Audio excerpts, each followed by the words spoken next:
Why, man? Why? Why? Hey, Laker Nation. We got a lot to go over in this season opener. A little heartbreaking. It's a little heartbreaking, but listen, we're going to get all the way through it. Laker Nation, we are going to get through it, man. I'm your host. My name is Derek James, and you are now tuned in to the Film Room Podcast.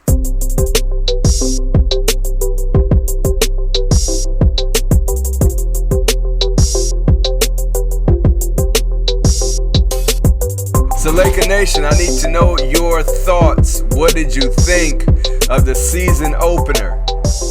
LeBron, AD, Melo, Westbrook, all of them. What'd you think? Let me know in the comments early, man. I need to know who stood out, who didn't stand out. What did you think about the lineups? Let's talk about it all. So first thing we're going to discuss is LeBron, of course. I got to start off with LeBron. Man, I've been watching LeBron for a very long time. And I remember texting my pops and my cousin during the game like, yo, I have never seen LeBron come out and score or look to score this much in a very, very long time. So that was great to see. You know, that was so great to see. To see him being aggressive, coming out with a purpose, showing his team what to expect throughout the regular season year. This is just game one. I know we had it in the bag for about 3 quarters. I know we did. And you know, I have some good and I have some bad. And I know y'all know what the good is. And I think y'all know what the bad is. And I'm going to break it down. Some of the bad was, yes, our defense was atrocious. It looked bad. Looked real bad. At times we had flashes of great defense. That's it. It was just flashes of great defense. A lot of stops. LeBron helping out on the weak side. Person driving to the paint. Getting blocks. Getting stops. But of course we got to do it for a full 48. Right? We have to do it for a full 48.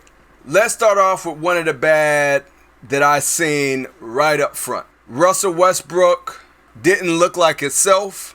He wasn't playing like himself. A little concerning. I thought he would want to come out his first home game in his hometown and show out.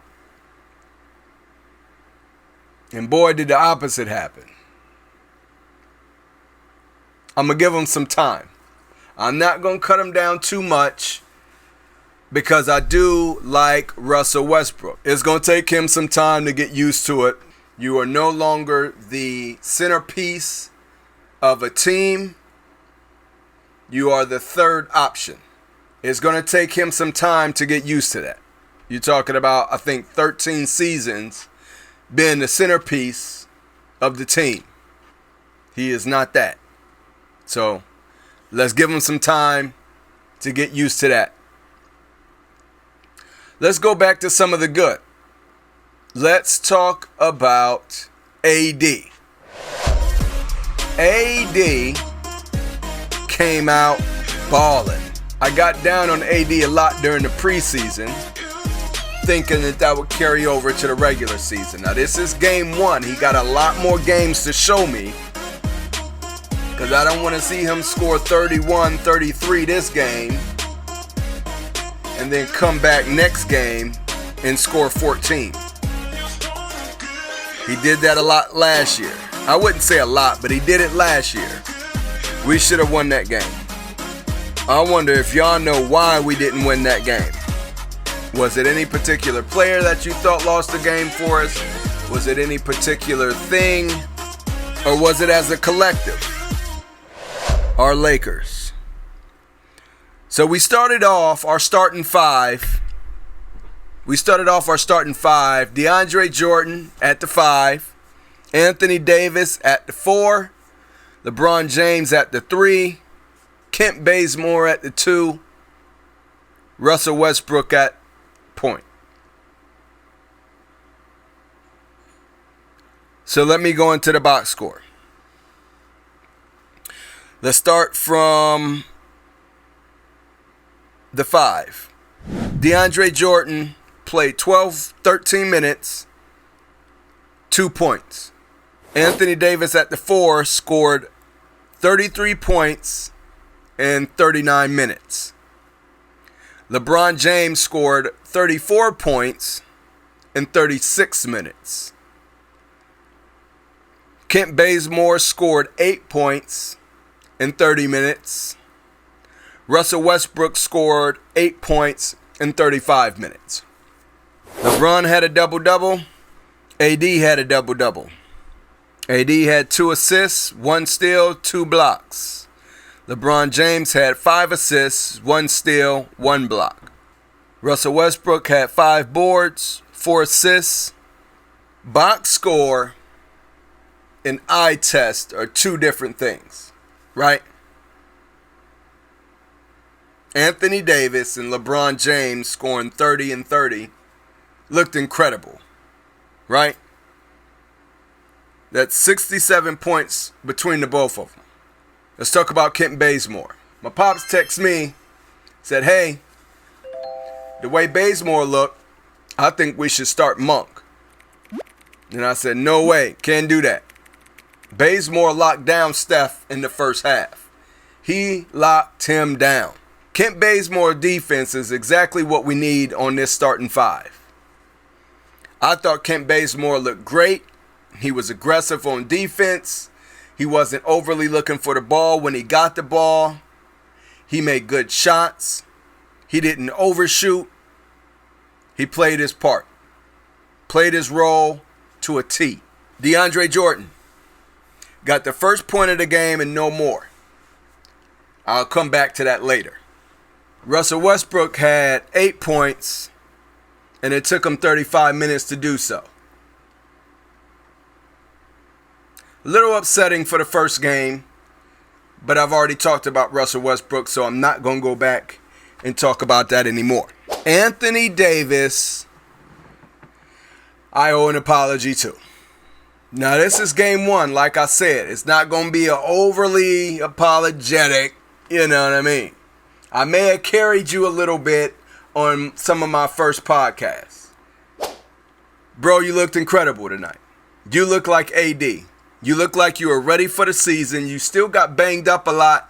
Still a lot of wincing. You know, I seen you out there getting hurt. I'm like, Lord, he out. This is it. He out already. You know what I'm saying? But you stood in there. You stick to it. You scored your butt off. Your jump shot looked good. Your three-pointer was still broke. But you got into the paint. You got into the paint. That's exactly where we need you to be. That's exactly where you are the most deadly. They cannot guard you. You had Draymond Green on you, and I forget who was his backup. But they couldn't guard you. So you did exactly what you were supposed to do. And I appreciated the effort. There were some plays where you still looked a little lost on defense, but you were all over the place. Very aggressive. Very elite. I'll give you that. But this is game 1. I need to see it night in, night out. LeBron looked incredible. I'm going to talk about LeBron 2 ways. LeBron looked incredible. Can't believe it's his 19th season and he's still doing this. Can you believe that? 19th season and he's still doing that. I don't know nobody in their 19th season still doing that. Nobody. I don't know no old person still doing that. I don't know nobody washed up still doing that. I will say, what worries me is that you were doing the absolute most in game 1. That, to me, is not a good look. Me being biased and me knowing the superhuman guy that you are, I know you can last all season doing that and well into the playoffs and even into the finals because your motor don't stop. He is an alien that has graced his presence on this earth. LeBron James looked incredible. Nobody can tell me, looking at LeBron James play tonight, if you didn't know how many years he's been in the league, nobody would guess this is his 19th season. That's how great he looked. But I worry. I worry if you're going to have to do that night in, night out. Let's hope not, Laker Nation. Let's hope not. Let's talk about our bench. Our bench, we had Carmelo Anthony, Rondo, Malik Monk, Dwight Howard, Avery Bradley. Oh yeah, we picked up Avery Bradley from the Warriors. He's back, y'all. We're getting some of our guys back. Let's talk about Avery Bradley for a little bit.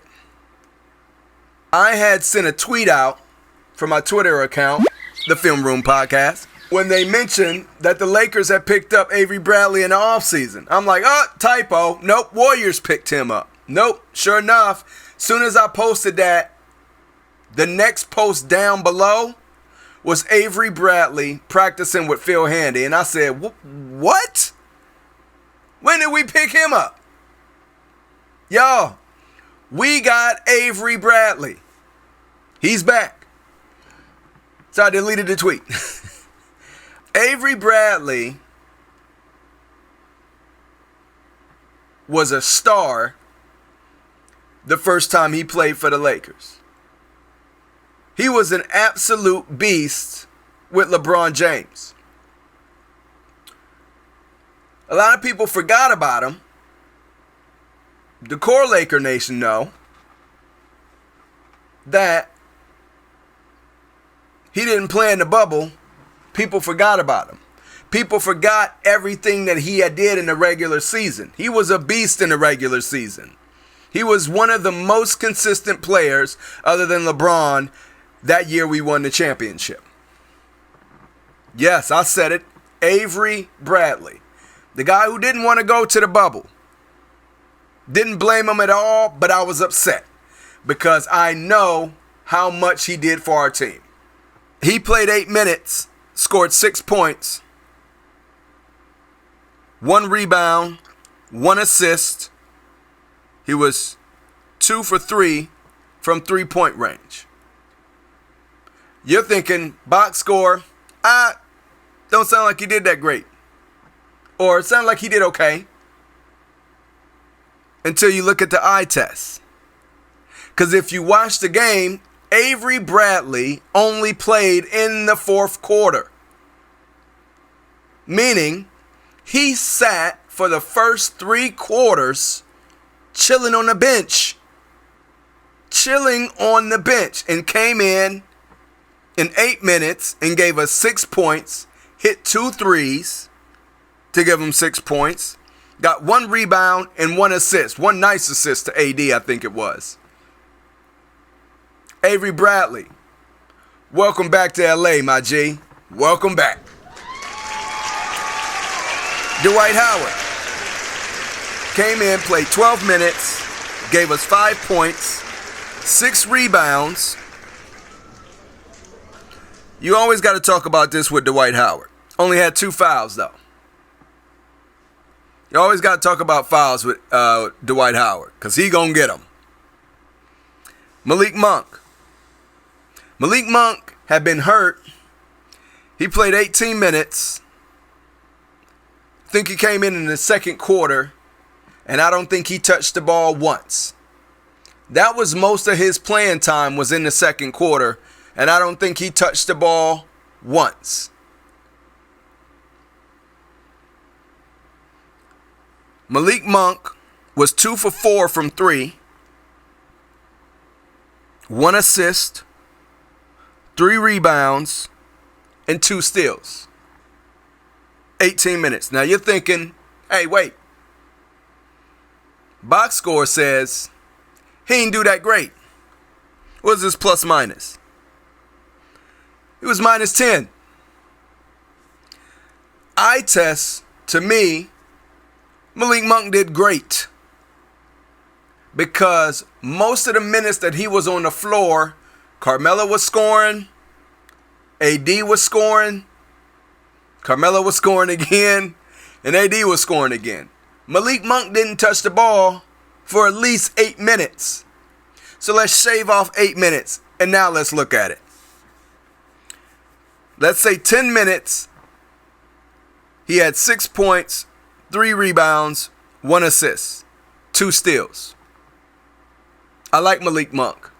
This is coming off an injury, first game off the bench. Didn't touch the ball at all in the first half.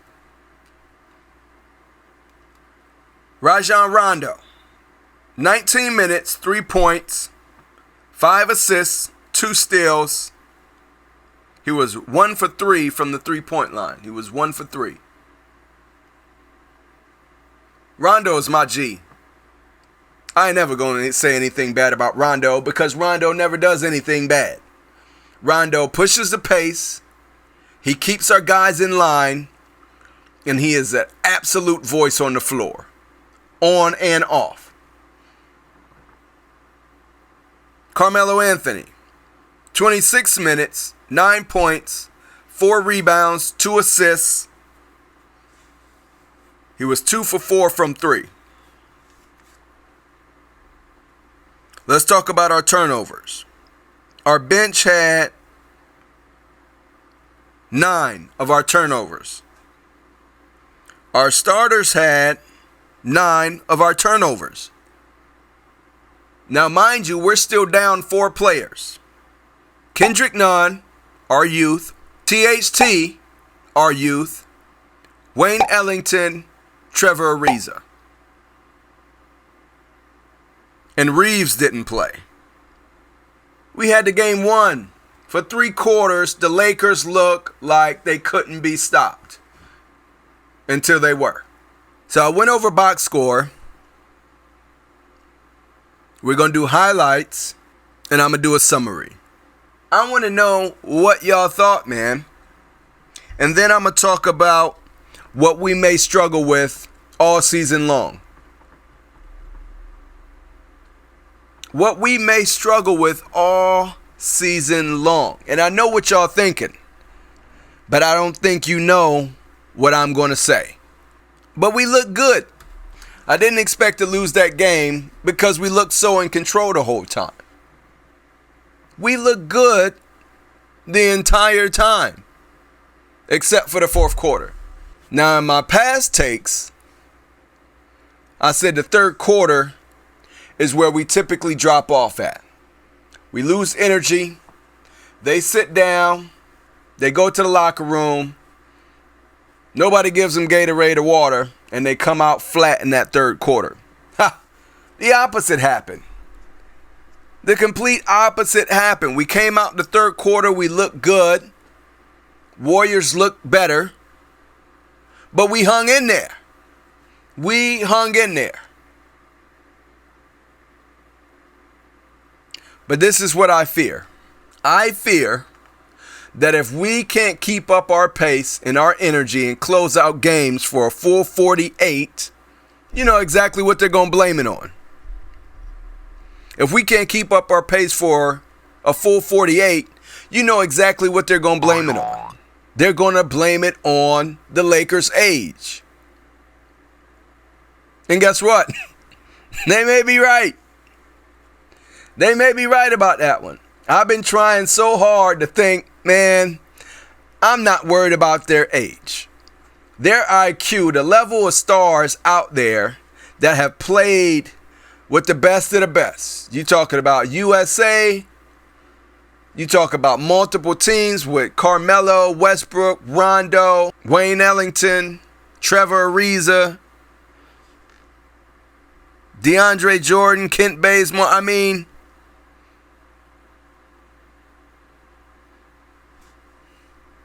that's a lot of IQ out there. But I fear that it's going to be their age that they discuss if this is a ongoing thing. If we can't close out games and play a full 48. The Warriors had no business winning that game.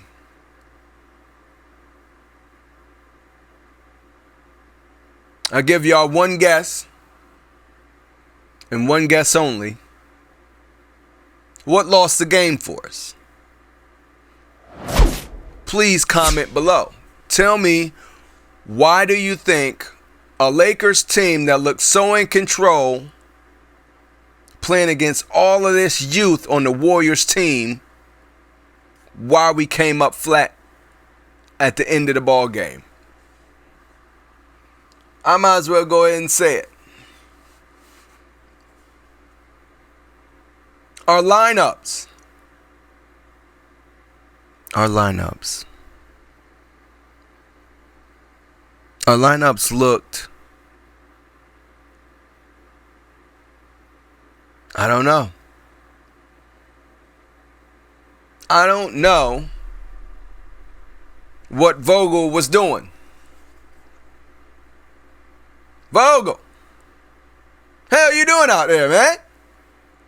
What the hell you doing out there? You guessed it. Hot take. Vogel lost the game for us. Vogel sabotaged us. Vogel sabotaged us. Vogel had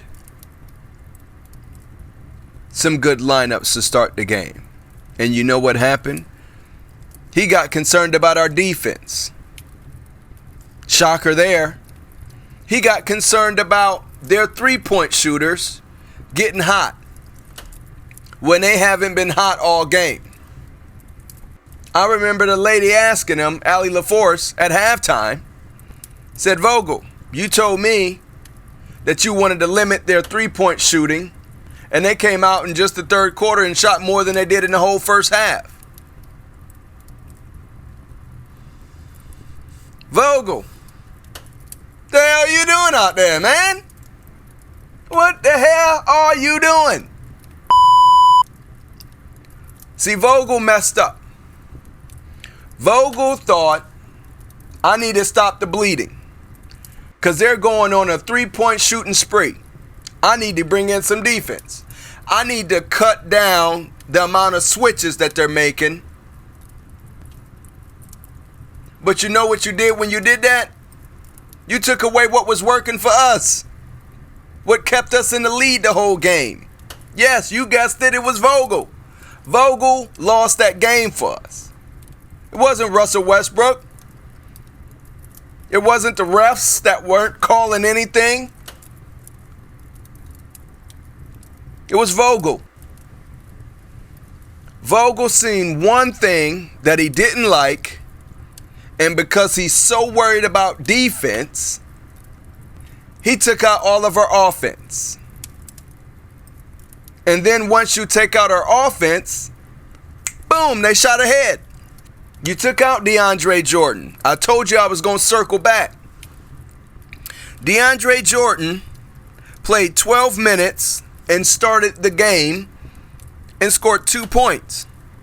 Dwight Howard also played 12 minutes. See, DeAndre Jordan kept them honest. Kept them where they needed to be. That worked, Vogel. I don't know what you saw that didn't work.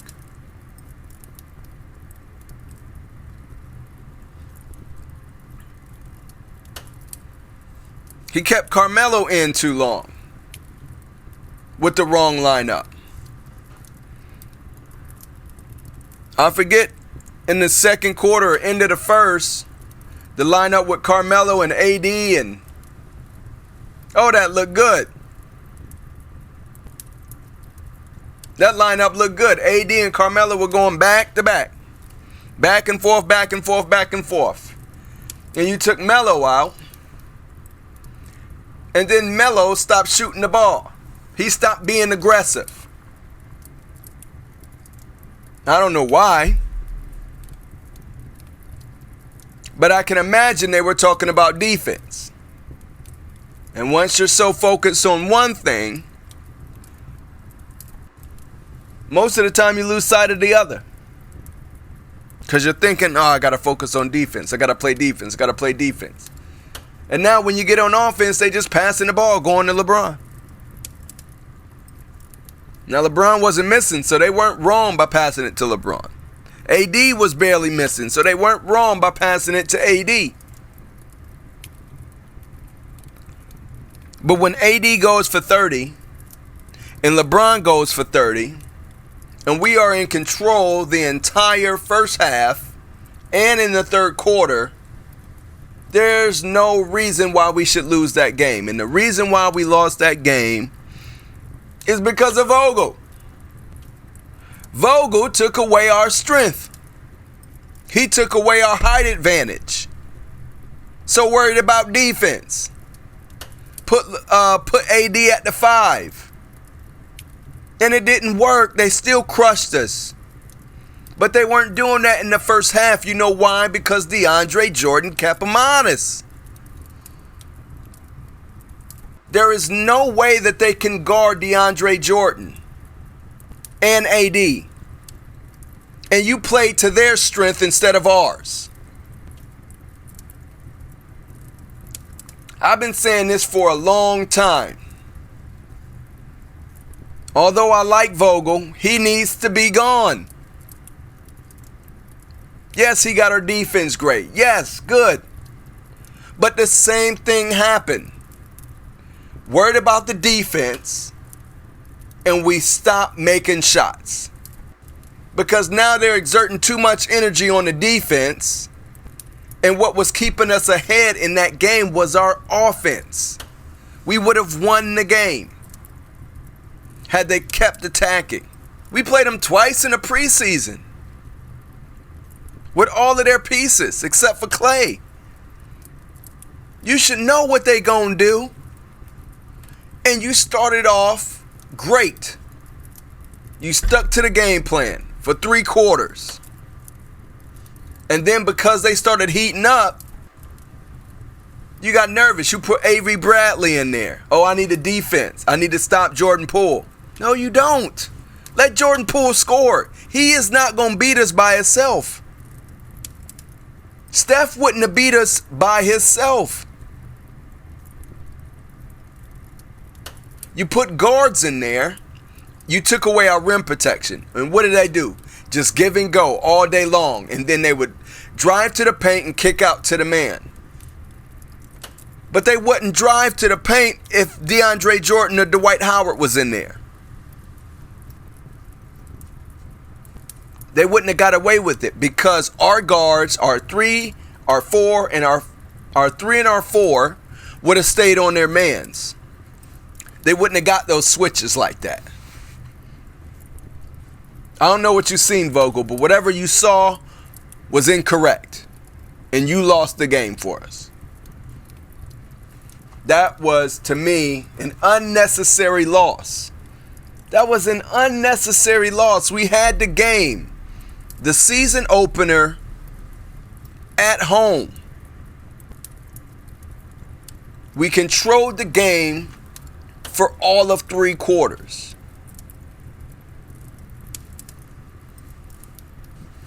To me, that's unacceptable.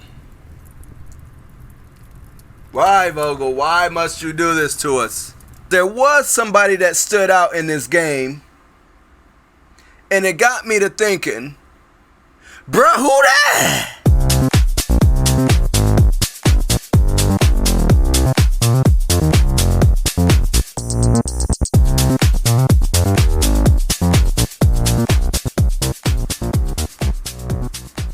Bruh, who that killing us like this?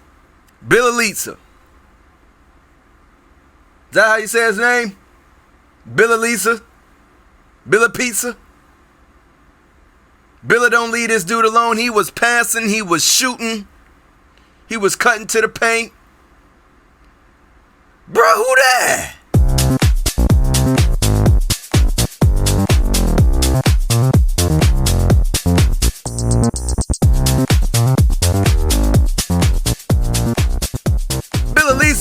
killing us out there.